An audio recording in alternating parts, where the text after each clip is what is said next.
거룩한 주일 아침 하나님께서 우리에게 주시는 말씀은 신약 성경 누가복음 10장 25절로 37절까지의 말씀입니다.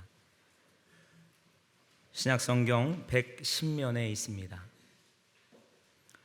누가복음 10장 25절로 37절까지의 말씀을 제가 봉독하겠습니다. 어떤 율법 교사가 일어나 예수를 시험하여 이르되 선생님, 내가 무엇을 하여야 영생을 얻으리이까? 예수께서 이르시되 율법에 무엇이라 기록되었으며 내가 어떻게 읽느냐? 대답하여 이르되 내 마음을 다하며 목숨을 다하며 힘을 다하며 뜻을 다하여 주 너의 하나님을 사랑하고 또한 내 이웃을 내 자신같이 사랑하라 하였나이다. 예수께서 이르시되 내 대답이 옳도다. 이를 행하라 그러면 살리라 하시니 그 사람이 자기를 옳게 보이려고 예수께 여짜오되 그러면 내 이웃이 누구니이까? 예수께서 대답하여 이르시되 어떤 사람이 예루살렘에서 여리고로 내려가다가 강도를 만나매 강도들이 그 옷을 벗기고 때려 거의 죽은 것을 버리고 갔더라. 마침 한 제사장이 그 길로 내려가다가 그를 보고 피하여 지나가고 또 이와 같이 한 레위인도 그곳에 이르러 그를 보고 피하여 지나가되 어떤 사마리아 사람은 여행하는 중 거기 이르러 그를 보고 불쌍히 여겨 가까이 가서 기름과 포도주를 그 상처에 붓고 싸매고 자기 짐승에 태워 주막으로 데리고 가서 돌보아 주니라. 그 이튿날 그가 주막 주인에게 데나리온 둘을 내어주며 이르되 이 사람을 돌보아 주라. 비용이 더 들면 내가 돌아올 때에 갚으리라 하였으니 내 생각에는 이 세 사람 중에 누가 강도 만난 자의 이웃이 되겠느냐? 이르되 자비를 베푼 자니이다. 예수께서 이르시되 가서 너도 이와 같이 하라 하시니라. 아멘. 이 시간 할렐루야 찬양대에 찬양이 있겠습니다.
우리 먼저 옆에 계신 분들하고 축복의 인사를 나누겠습니다. 주님의 이름으로 사랑합니다. 축복합니다. 맞습니다. 감사합니다. 사람이 사는 것은 여러 가지 문제를 만나고 해결하는 과정이라고 말합니다. 그래서 문제를 해결하는 방식이 그 사람의 삶의 수준과 질을 결정한다는 말을 많이 합니다. 예를 들어 어떤 사람은 문제 앞에서 더 큰 용기를 내고 더 힘을 내고 뭔가 더 해보겠다는 의욕을 가지고 열심히 문제 앞에 서서 도전하며 이겨내려고 애를 씁니다.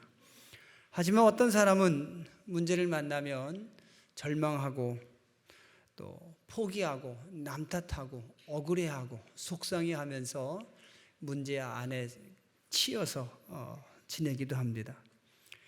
그래서 사람들은 문제 앞에서 더 큰 용기를 내고 힘내는 사람들은 존경받을 만한 사람이고 성공적인 자기 삶을 살아가는 사람들이기 때문에 그런 사람들을 본받아야 된다 이렇게 말하기도 합니다. 또 반대로 문제 앞에서 절망하고 포기하는 사람은 나약하고 부족하고 실패하는 인생을 산 사람이기 때문에 그런 사람의 인생은 본받지 말아라 이렇게 말하기도 합니다. 결국 여러분, 세상에 어느 누구도 문제 없이 사는 사람은 하나도 없습니다. 우리가 보기에 태어날 때부터 많은 것을 가지고 태어나서 그 사람은 죽을 때까지 아무 문제가 없는 것처럼 보이는 그런 사람조차도 그들은 그들 나름대로 해결해야 될 문제들을 날마다 만나면서 살아가게 마련입니다. 그런데 여러분, 사람은 항상 문제 속에 살지만 또 끊임없는 문제를 새로 만나지만 그런 모든 문제는 이미 답이 있다는 것 아십니까? 답이 없는 문제는 없답니다. 그리고 답이 없을 것 같아 보이는 문제도 사실은 하나님께서 그 답을 사람들에게 주셨다는 사실을 성경은 우리에게 말씀하고 있습니다. 때문에 사람들은 답을 알고 있으면서도 문제 앞에서 고민하고 걱정하고 염려하고 조급해하고 쩔쩔매며 살아가는 겁니다. 그리고 그 답은 알고 보면 생각보다 쉽고 단순합니다. 문제가 크고 아주 복잡해 보여도 그 답은 쉽고 간단한데 그 쉽고 간단한 답을 알고 있음에도 불구하고 문제만 만나면 걱정하고 염려하고 쩔쩔매며 살아가는 이유, 그 이유는 단 한 가지랍니다. 답을 알고 있을 뿐이고 그 답대로 살지 않기 때문이라는 겁니다. 이것은 개인의 문제뿐 아니라 사회적 문제도 똑같이 적용됩니다. 요즘 사회의 가장 큰 문제 중에 하나는 환경 문제라고 합니다. 물과 공기가 점점 오염되고 있고 땅과 바다도 점점 오염되고 있어서 많은 사람들이 걱정하고 있는 중요한 사회 문제입니다. 하지만 이 문제를 해결할 답은 아주 간단하고 쉽다는 것 여러분 아시지 않습니까? 모든 사람들이 다 생각하기를 내가 버리는 이 쓰레기가 환경을 오염시킨다는 생각을 가지고 살아가는 겁니다. 그래서 함부로 쓰레기 만들지도 않고 버리지도 않고 집집마다 개인마다 분리수거 철저히 하는 겁니다. 기업하는 사람들도 나라에서 요구하고 환경단체가 요구하는 그런 구조를 가지고 사업을 경영하는 것, 그것이 바로 심각한 사회 문제를 예방도 하고 해결도 하는 답이라는 것 이미 다 알고 계십니다. 또 1년에 수만 명이 죽고 다치는 교통사고도 큰 사회적 문제가 되고 있습니다. 하지만 이 문제도 이미 답은 다 알고 계십니다. 뭡니까? 모든 운전자들이 안전운행하는 겁니다. 교통질서 잘 지키고 절대로 음주운전하지 않는 것, 과속하지 않는 것, 이 모든 조심스럽게 살아가는 것, 이것이 여러분 교통사고라는 사회적 문제를 예방하고 해결하는 해결책 아닙니까? 또 많은 사람들이 걱정하고 있는 청소년 문제도 역시 답은 있습니다. 집집마다 아버지 어머니가 서로 진심으로 사랑하고 또 자녀들을 사랑하면서 너무 공부만 하라고 강요하지 말고, 아버지가 못했던 것, 어머니가 못했던 것 자녀 보고 대신 하라고 강요하지 말고, 자녀들이 원하는 것, 하고 싶은 것이 무엇인지를 잘 들어주고 도와주는 그런 가정 환경이 만들어진다면 청소년 문제는 얼마든지 예방되고 해결된다는 것도 이미 모든 사람들이 다 알고 있는 답입니다. 성인병도 문제라고 합니다. 하지만 역시 답은 다 알고 계십니다. 과식하지 않고 술, 담배 하지 아니하고 적당히 운동하면 얼마든지 예방되는 게 성인병이라고 알고 있지 않습니까? 이 말씀드린 것처럼 우리가 가지고 있는 모든 문제의 답은 너무너무 쉽고 간단합니다. 모든 사람이 다 알고 있습니다. 단지 진짜 문제는 그 답대로 사람들이 살지 않는다는 것뿐입니다. 그리고 그 정답대로 살지 않는 자신을 변명하려고 하기 때문에 문제는 점점 더 복잡해지고 있습니다. 나는 그렇게 살지 않으면서 그렇게 살지 못하는 다른 사람만 지적하고 책망하고 흉보고 남 탓하기 때문에, 책임을 전가하기 때문에 문제는 점점 커지고 복잡해지고 마는 겁니다. 여러분, 1989년에 나온 책이 한 권 있습니다. 로버트 풀럼이란 목사님이 쓰신 책인데 한때 유명했던 책입니다. 그 제목부터 많은 사람들에게 알려졌던 그런 책인데, 내가 정말 알아야 될 모든 것은 유치원에서 배웠다라는 제목의 책, 여러분 기억나시지 않습니까? 여러분, 생각해 보면 우리가 함께 살기에 사회가 복잡해지고 어려워졌지만, 그럼에도 불구하고 이 복잡한 사회에 우리가 함께 어울려 살기에 필요한 모든 지식은 사실 유치원에서 배우는 것만으로 충분하다는 사실입니다.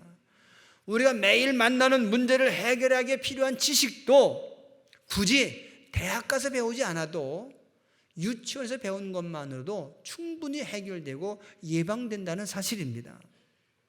유치원에서 여러분 뭐 배웁니까? 친구를 때리지 않기, 친구에게 욕하지 않기, 밥 먹을 때는 손 씻고 밥 먹기, 차례차례 줄 서기, 만나면 반갑게 인사하기, 선생님 말씀 잘 듣고 부모님 말씀 잘 듣고 어른들에게 인사 잘하기, 욕심 부리지 않기, 뭐 이런 것들 유치원에서 배우지 않습니까? 그런데 이런 것들만 어른 되어서도 잘 지키면 사회 문제의 거의 대부분은 예방되거나 해결된다는 것, 우리는 인정하지 않을 수 없습니다. 어른들이 매일처럼 자신의 자녀들에게 잔소리처럼 하는 그 잔소리의 내용대로 어른들이 살아준다면 역시 오늘날의 사회 문제는 대부분이 예방도 되고 치료도 되고 해결도 될 줄로 믿습니다. 사람이 서로 사랑하고 이해해주고 서로 용서해주면 행복해진다는 것을 모르는 사람은 없습니다. 하지만 이 사실을 아는 사람이 다 행복하게 사는 것은 아닙니다. 왜 그렇습니까? 정말 사랑해야 되는데, 정말 이해하고 용서해 주며 살아야 되는데, 말로는 하는데, 머리로는 아는데, 몸으로는 사랑하지 않고 용서하지 않고 이해하지 않기 때문에 그렇습니다. 그리고 사람들은 자신이 알고 있지만 실천하지 못하는 이유를 변명하고 합리화시킬 뿐입니다. 그래서 여러분, 정말 큰 문제는 사람이 답을 알면서 그 답대로 살지 않는 게 가장 큰 문제랍니다. 문제가 해결되지 않는 이유는 그 답대로 살지 않는 자신을 반성하기보다는 변명하기 때문에, 남 탓하기 때문에 문제가 해결되지 않습니다. 문제가 점점 더 커지고 더 복잡해지는 이유도 자기는 답대로 살지 않으면서 남 보고만 그렇게 살으라고 강요하고 요구하기 때문입니다. 여러분, 그렇지 않습니까? 운전하다가 나는 어쩌다가 정말 그럴 수밖에 없어서 피치 못할 사정으로 신호 위반 딱 2번 했습니다. 그런데 다른 사람은 상습적으로 하는 것 같아 보이지 않습니까? 그래서 막 욕을 하고 손가락질하고 그렇습니다. 그래서 교통사고는 줄어들 수가 없답니다. 자기는 자기 집에서 쓰레기 함부로 버리면서 분리수거 제대로 안 하면서 공장 폐수를 하천으로 흘려보내는 기업지만 악덕 기업주라고 욕하고 흉보입니다. 그래서 환경 문제는 개선될 수가 없답니다. 자기 자녀가 잘못되고 빗나간 이유는 모두가 다 친구 잘못 만나 그런 것이라 생각하기 때문에 청소년 문제도 해결될 수가 없습니다. 사람들의 이런 생각이 바뀌지 않는 한 세상은 좋아질 수가 없습니다. 알고 있는 답을 나부터 실천하지 않는 한, 살아가지 않는 한 문제는 해결될 수 없는 겁니다. 영적인 문제도 이와 똑같습니다. 우리가 하나님이 약속하신 복을 받지 못하는 이유도 이와 똑같다는 겁니다. 하나님이 주신 복을 받아 누리는 방법을 모르는 사람이 어디 있습니까? 다 압니다. 하지만 그 방법대로 살지 않기 때문에 복을 누리지 못하는 것일 뿐입니다. 우리가 예수님이 허락하신 능력과 지혜와 은혜를 얻지 못하는 이유도 그 방법은 알고 있지만 방법대로 살지 않기 때문입니다. 문제가 문제로 남아있는 이유는 그 문제 답이 어려워서가 아니라 그 답을 알고도 실천하지 않기 때문입니다. 오늘 본문에서 예수님은 바로 이 부분을 지적하시고 말씀하십니다. 답을 알고도 행하지 않는 사람의 가식적인 믿음, 이중적인 믿음, 말뿐인 믿음을 오늘 본문을 통해서 예수님께서는 지적하시고 책망하고 계십니다. 오늘 본문은 여러분 잘 알고 계시는 선한 사마리아 사람의 비유입니다. 보통은 이 비유의 말씀을 통해서 어떻게 사는 것이 착한 사람인지를 배운다고 말합니다. 어떤 사람이 착한 사람인지를 아는 것을, 그것을 말해준다고 우리가 보통 생각을 했습니다. 하지만 여러분, 예수님께서 이 비유를 말씀하신 이유는 어떤 사람이 착한 사람인지, 어떤 게 착한 일인지 그것을 말씀하시고 가르쳐 주시려는 것은 결코 아니었습니다. 이 비유는 알고 있으면서도 실천하지 않는 그런 말뿐인 사람들을 꾸짖는 내용입니다. 이 비유는 머리로만 알고 말로만 가르치면서 자기 몸으로는 실천하지 않는 그런 사람들을 향한 예수님의 책망이 목적인 것이 바로 이 비유입니다. 그래서 이 비유의 결론은 본문 28절과 37절에 있는 말씀이 바로 이 비유의 결론입니다. 이 말씀을 함께 읽으시기 바랍니다. 예수께서 이르시되 네 대답이 옳도다. 이를 행하라. 그러면 살리라. 예수께서 이르시되 가서 너도 이와 같이 하라 하시니라. 아멘. 이를 행하라. 너도 이와 같이 하라. 이것이 이 비유의 결론입니다. 한 율법사가 예수님을 찾아와서 영생을 얻는 방법에 대해서 물었습니다. 성경에 보면 예수님을 시험하기 위해서 찾아와서 물은 것이라고 기록하고 있습니다. 예수님께서 그 숨은 의도를 아셨습니다. 그리고 오히려 또 다른 질문을 하십니다. 율법에 무엇이라 기록되어 있으며 내가 어떻게 읽느냐? 네가 나를 찾아와서 영생 얻는 방법을 묻고 있는데 율법책에는 내가 알고 있고 내가 배운 율법책에 뭐라 기록되어 있느냐라고 되물으신 겁니다. 그러자 그 율법사가 대답합니다. 본문 27절의 말씀입니다. 함께 읽겠습니다. 대답하여 이르되 내 마음을 다하며 목숨을 다하며 힘을 다하며 뜻을 다하여 주 너희 하나님을 사랑하고 또한 내 이웃을 자신과 같이 사랑하라 하셨나이다. 아멘. 율법사는 100점짜리 대답을 합니다. 완벽하게 대답합니다. 하나님께서 모세를 통해 주신 율법의 내용 그대로 토시 하나 틀리지 않고 완벽하게 외워서 대답합니다. 그리고 율법사는 이렇게 완벽한 대답을 자기의 입을 통해 하기 위해서, 말하기 위해서 예수님께 찾아 물은 겁니다. 자신이 얼마나 율법에 대해서 많이 알고 있는지 예수님께 증명해 보이고 싶고 또 여러 사람들 앞에서 자랑하고 싶어서 예수님을 찾아와서 물은 겁니다. 이것이 목적이었습니다. 이렇게 율법에 기록된 정답을 완벽하게 말한 것으로 율법사는 자신의 예수님을 찾아온 목적은 달성되었다고 생각을 했던 것 같습니다. 그리고 그렇게 완벽하게 말함으로 인하여서 자기가 얼마나 완벽한 의인인지, 하나님이 사랑하는 사람인지, 또 천국에 들어갈 만한 완벽한 자격을 갖춘 사람인지를 증명해 보인 것처럼 스스로 뿌듯하게 생각을 했을 수 있습니다. 하지만 여러분, 예수님은 그 사람에게 잘했다라고 말하지 않습니다. 네가 100점짜리 대답을 하였으므로 너는 영생을 얻을 거다 라고 말씀하지 않으셨다는 사실을 주목하시기 바랍니다. 알고 있는 것보다 더 중요한 것은 실천하는 것이라고 말씀하십니다. 28절의 말씀입니다. 예수께서 이르시되 내 대답이 옳도다. 이를 행하라. 그러면 살리라. 알고 있는 것, 여러분, 그게 중요한 것이 아니라 몸으로 실천하는 것, 그것이 중요하다고 말씀하십니다.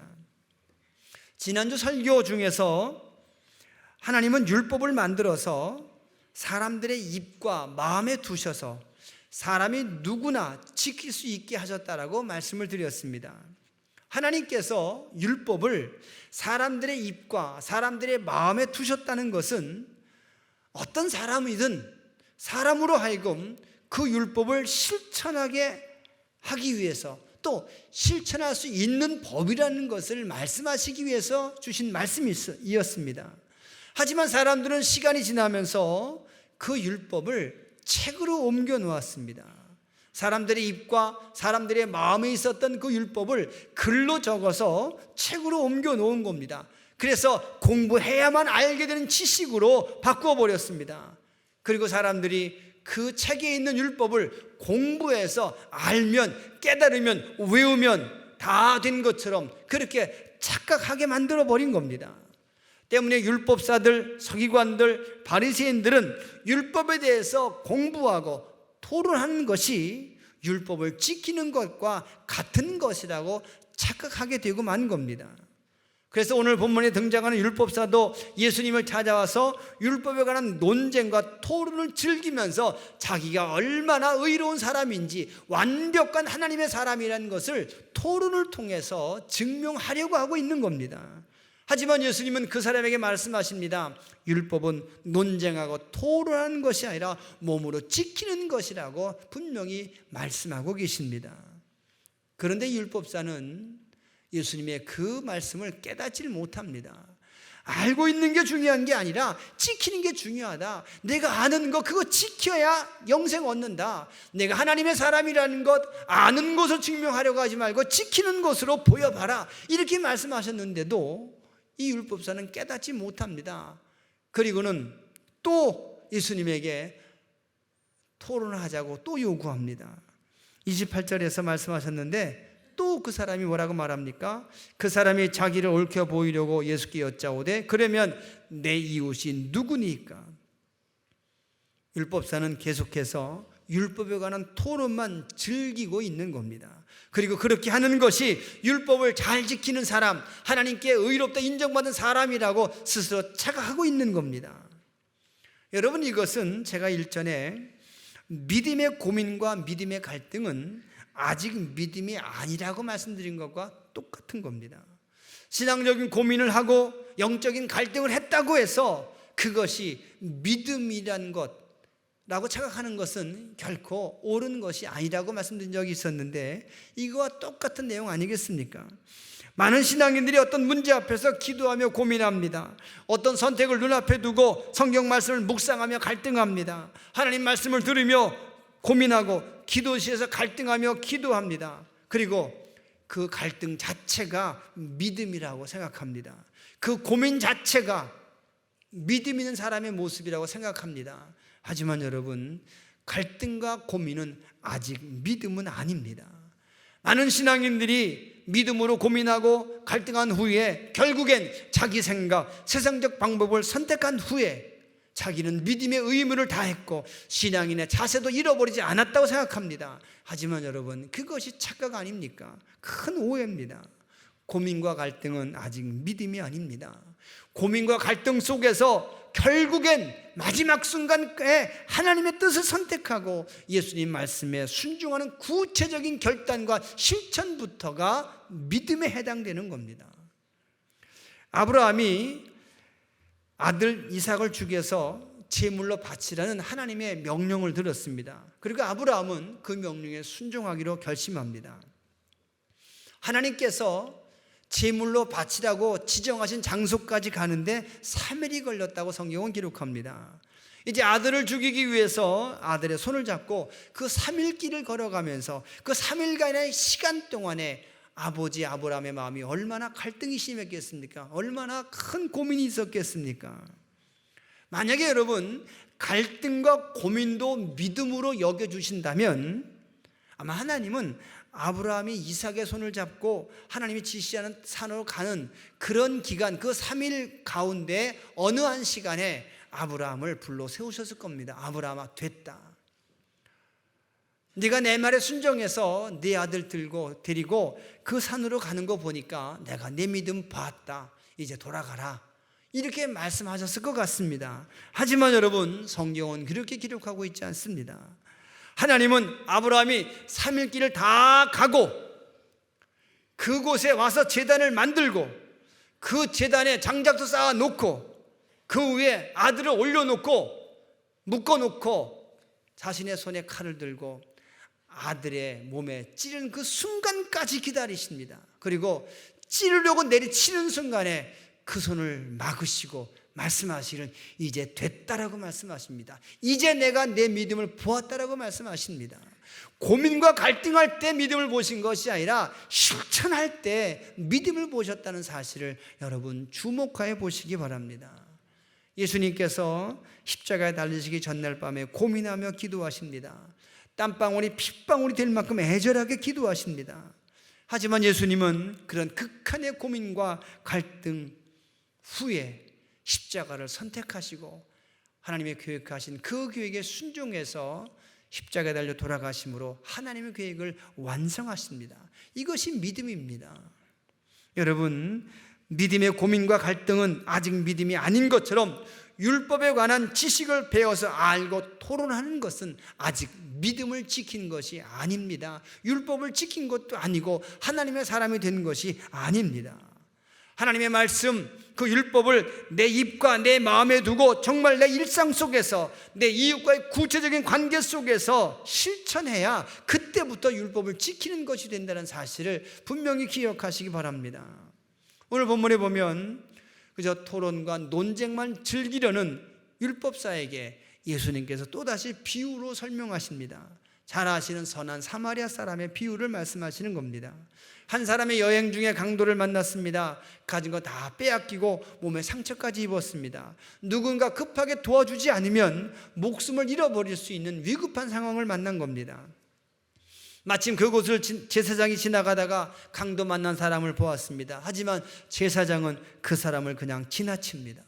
두 번째로 레위인이 지나가다가 강도 만난 사람을 보았습니다. 그런데 이 레위 사람도 그 강도 만난 사람을 도와주지 않고 그냥 지나쳤습니다. 세 번째로 사마리아 사람이 지나가다가 강도 만난 사람을 보았습니다. 사마리아 사람은 그 강도 만난 사람을 지나치지 않고 도와줍니다. 자기가 타고 가던 나귀에 강도 만난 사람을 실었습니다. 가지고 있는 것으로 응급처치를 하고 태워서 주막에 데리고 가서 자기 돈으로 모든 경비를 지불하며 먹이고 입히고 치료했습니다. 예수님께서 이 비유를 말씀하신 후에 다시 그 율법사에게 물으셨습니다. 내 생각에는 이 세 사람 중에 누가 강도 만난 자의 이웃이 되겠느냐 물으십니다.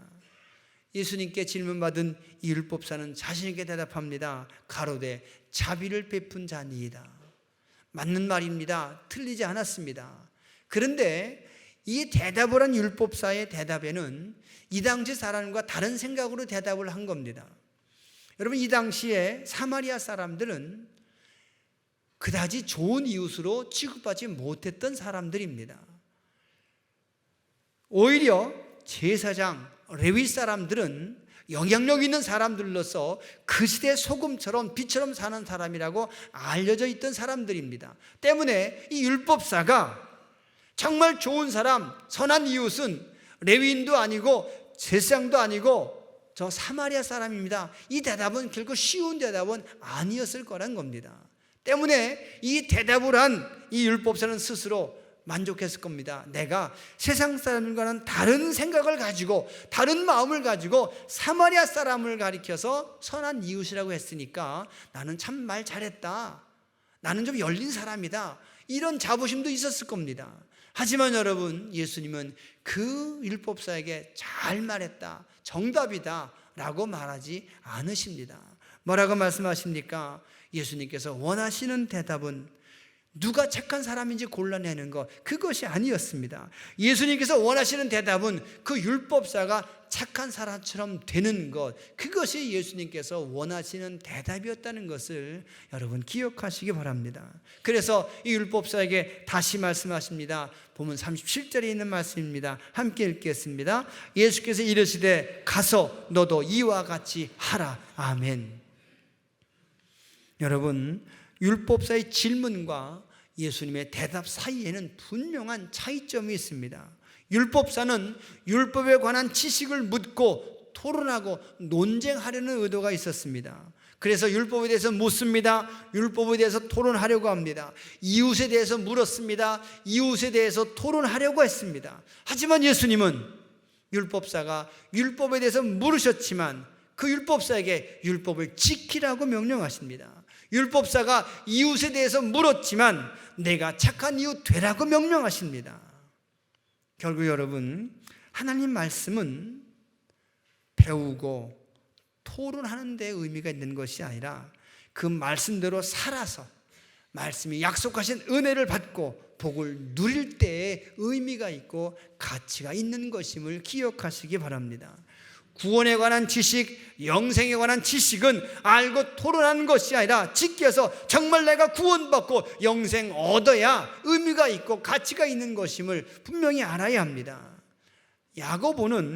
야고보서 2장 15절 17절에서 이렇게 말씀합니다. 함께 읽어보겠습니다.